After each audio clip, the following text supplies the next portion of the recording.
everyone, this is Pause or Repeat. Here we figure out whether a game is really worth your time and money. Today's game is Ninja Gaiden Ragebound.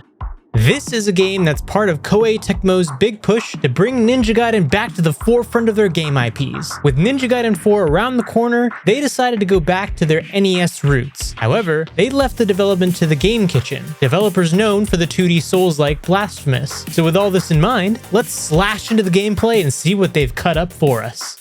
Ninja Gaiden Ragebound is a love letter to the NES Ninja Gaiden games that started the whole series. As a result, expect what might seem like outdated controls, but this is a deliberate design choice. The game is a 2D side-scroller where you'll get to play as one of two different shinobi depending on the mission. If you play as Kenji, you'll have a sword as your primary attack, and later abilities to unlock like Guillotine Boost. If you play as Komori, she'll have ranged kunai thrown attacks, and later on can do things like teleport short distances. Each stage will throw various different enemies and platforming challenges or puzzles your way. A lot of times, you'll even have to use the enemies to your advantage as part of the mobility in a platforming puzzle. Gameplay is pretty fast-paced and unforgiving at times. Take too many hits, and you'll have to start over at a checkpoint. Fortunately enough, there is little to no loading times to go back to a checkpoint, so you can jump right back into the action. Checkpoints are also plentiful, with no life counter either, so you'll only get penalized on your overall score and ranking for the level. But did they include any story in this nod to the originals?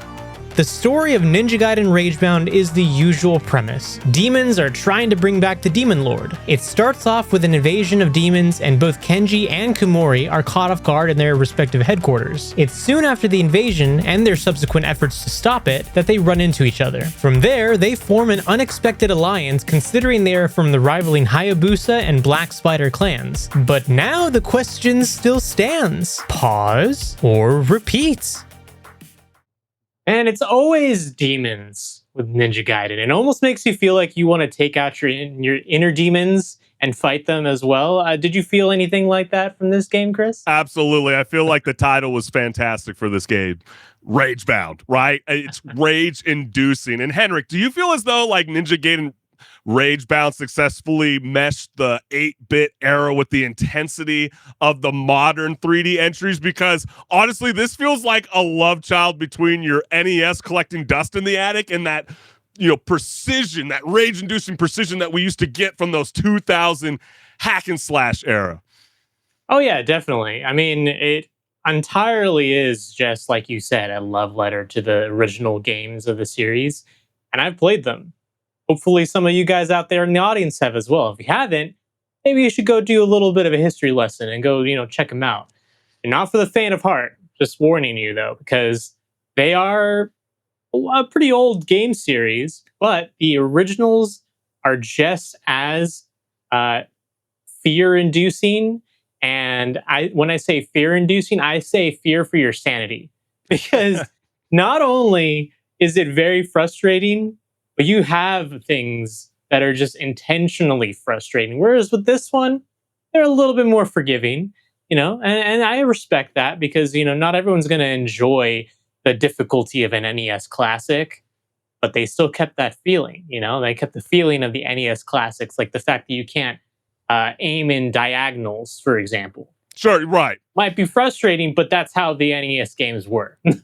Yeah, I mean, forget the whole RTX reflections of your Ninja Sweat, right? I mean, this game's all about that high contrast, pixel art, the classic 2D cutscenes and the, PS1 style nostalgia. And if you ever wanted a speed of that classic 2D Ninja Gaiden mixed with that flashy brutality of its 3D cousins, then Ragebound nails it. Wouldn't you say, Henrik?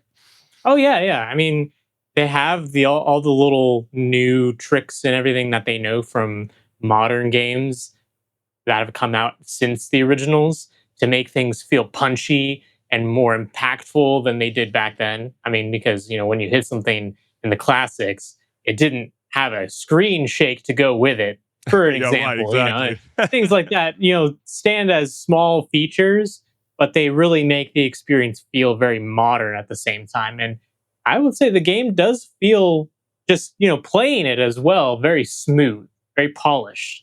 And I love that. It actually is interesting too, because it wasn't Koei Tecmo directly involved with really making the game. It was actually the Game Kitchen, who's well known for Souls like Metroidvania, that did this. And I think that was actually a really great choice of a decision on their end to say, you know what, we see that you guys made this really good series called Blasphemous that people really love and enjoy.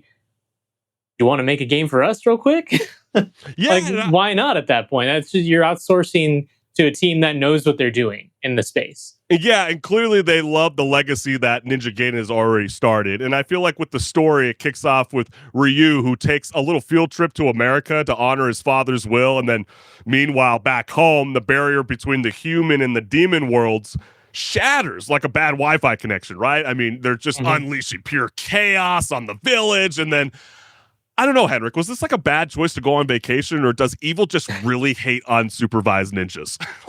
Oh well, you know, evil just hates the ninjas in general because they're always shutting them down. It really feels like, I mean, I made a joke at the beginning, but it really feels like every Ninja Gaiden or Ninja Gaiden, depending on which way you want Yeah, to that's true. pronounce it, Right. it always involves demons and them wanting to bring back the demon lord. Yeah, But you know I mean, what? It works. It's a premise that is good enough to have a reason to go fight them. well, especially with Ryu out and then his student Kenji steps up.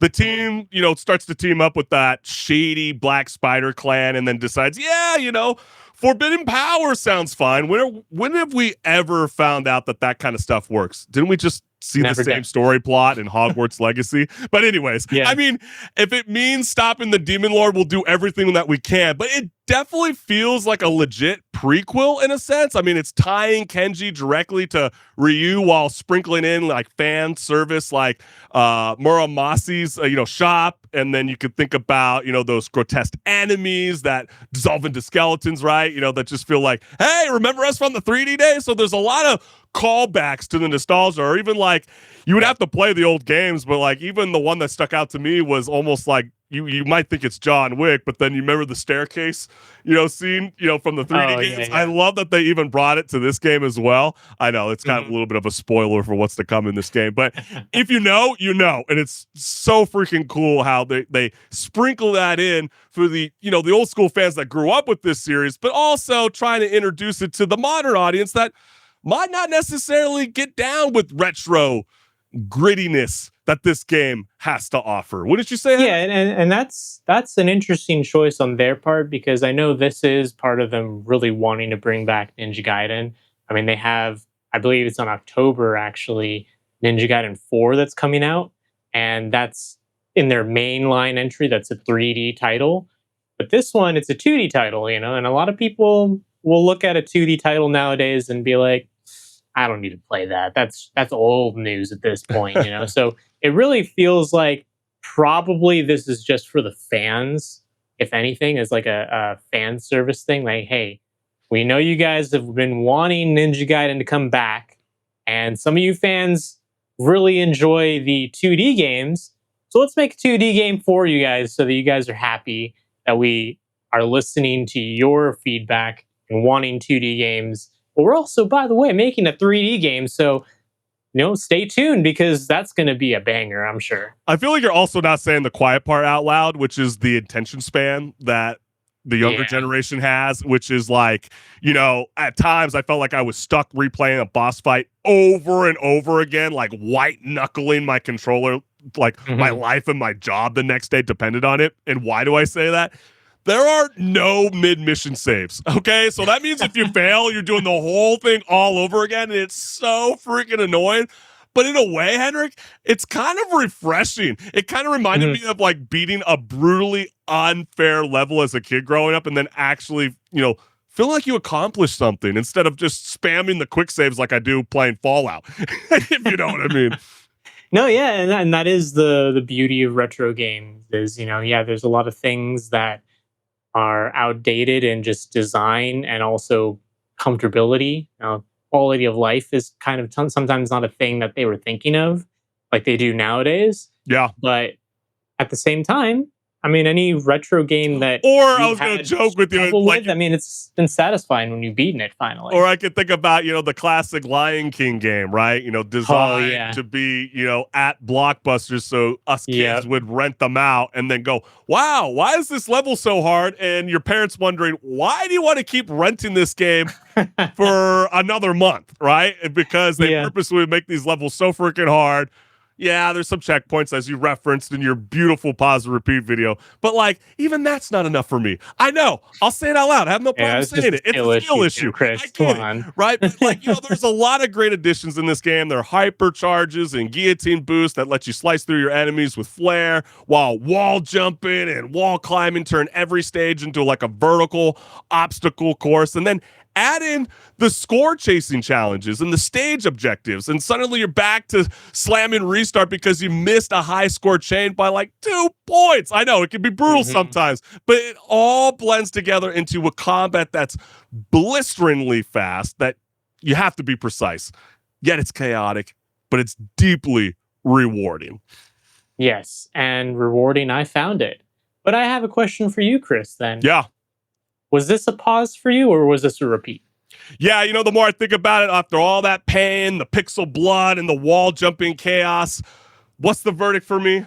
I'm going to say it's a repeat. It's a lot of fun. You can get this game done in about, I'd say, 9 hours. There are a few like side quests that you can get done in the game, but because the game is so challenging and you get to, unlock skins even after the game, which is a really, really cool feature. I think a lot of gamers are going to have a lot of fun. It's a perfect like warm up to get us ready for the 4th installment, right? They're doing so it's going to be fantastic. Ragebound definitely has to be on your list. And yeah, I know some gamers might be kind of surprised. They're like, Chris, I thought you kind of like don't really vibe with 8-bit games. You I really usually don't vibe with the I really 2D don't, but games. there's something really different about this game that's fun, it's rewarding, and I know you, the gamers, will have a blast. And even if you're not like totally involved with the series and you have no idea what the hell is going on, it's a great introduction for what's to come, with how they want to establish this series for the future. So yeah, I'm excited. This game got me excited. So I'm curious on how you're vibing with this game. Oh, this is a definite repeat, Chris. I mean, I already kind of knew it was when I saw the trailer, but it just got solidified that it was a repeat after the first few missions because I didn't even notice how much time I was taking playing the game. Yeah. I Yeah. was like, oh wow, it's already been that long that I've been playing. I feel like I've been having a blast. Yeah. It's a So beautiful game that you feel like you I want to think play on the go. yeah, it's definitely not for everyone. I understand that, but if you feel like you want to try a retro style game made for the modern era, this is a perfect choice for you. Yeah, and the music's fantastic in the game too. I really had a Yeah. blast. It really brings you back to the good old days, right? But we want to know from you, the gamers. Are you guys vibing with Ninja Gaiden, Ninja Gaiden, Ragebound? Let us know what's good.